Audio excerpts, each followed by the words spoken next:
Our Changing Planet by Katherine Follett. Introduction. What's with the weather?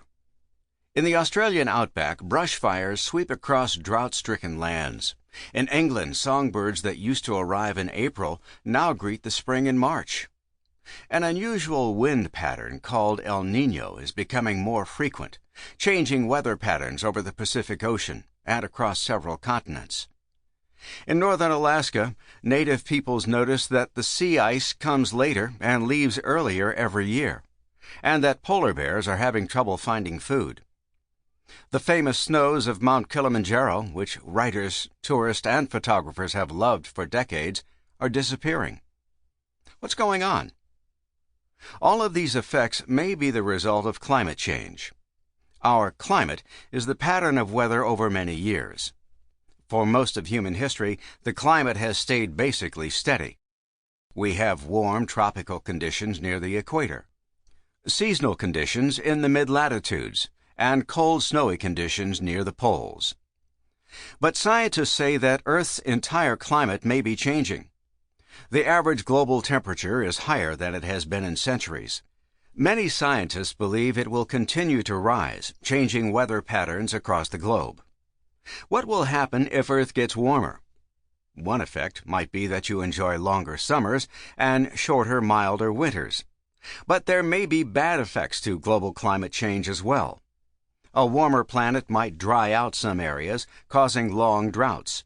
It might also increase the strength and severity of storms, causing great damage. Plants and animals will have to adapt. We will have to modify our farming practices. As ice near the poles melts, sea levels could rise, flooding cities and changing the shape of our coastlines. What's causing this climate change? As you read this book, you will understand that Earth's climate is a delicate and complex system. There are many factors that affect it, and a difference in any one factor can change the entire system. Most scientists are very sure that the current climate change comes from extra carbon dioxide gas in our atmosphere. This gas holds heat close to the planet, warming up temperatures around the world. Where did this extra carbon dioxide come from? Most scientists say it came from human activities. Humans rely on coal, oil, and natural gas to run our modern society. Burning these fuels releases tons of carbon dioxide. It doesn't seem like something as small as a car engine could affect the whole climate, but the vast majority of scientists agree that it does. Should we try to stop climate change? Most scientists think that we should. In order to do that, we will have to slow down or stop using coal, oil, and natural gas. As you will read, many people rely heavily on these fuels for almost every part of their lifestyle. Changing would be incredibly difficult. It might hurt people's jobs and livelihoods. Some people argue about whether this change is worth it, especially if there is any doubt that humans are really changing the climate.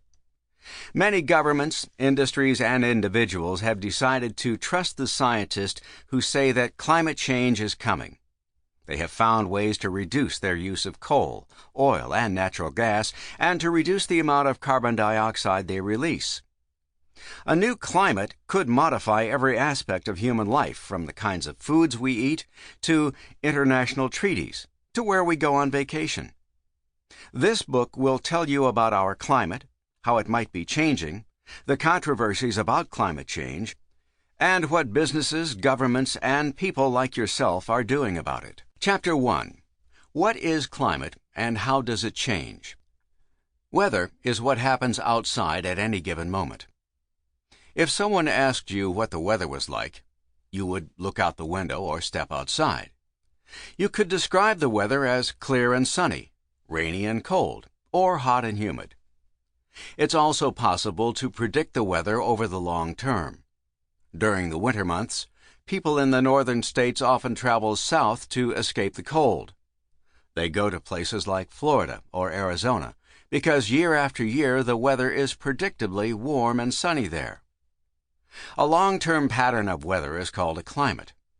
Florida has a sunny, warm, and humid climate.